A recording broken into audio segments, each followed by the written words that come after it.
Welcome to Kenton's videos. Enjoy the video. You already have Python and Pytorch installed. Now start by setting device and preparing data.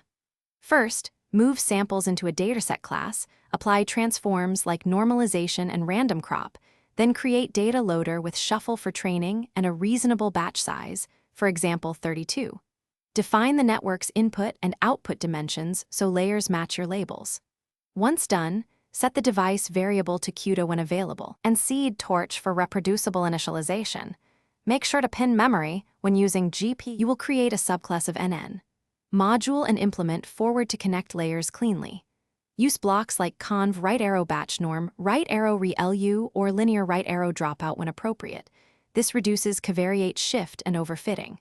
Then instantiate optimizer such as Atom, set an initial LR, and add a scheduler for decay. Implement a training loop that zeros grads, computes loss, calls backward, and steps the optimizer. Once per epoch, switch to eval mode, wrap validation in Torch. No grad, and track metrics to detect. You're ready to finalize by saving state dict for model and optimizer, plus epoch and any AMP scaler so you can resume training. Once done, profile the run to ensure data loader isn't the bottleneck, and verify GPU memory and utilization.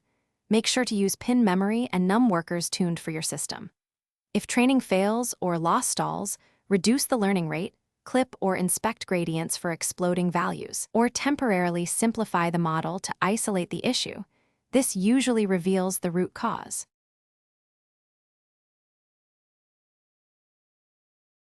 Thanks for watching. Consider subscribing if we helped you.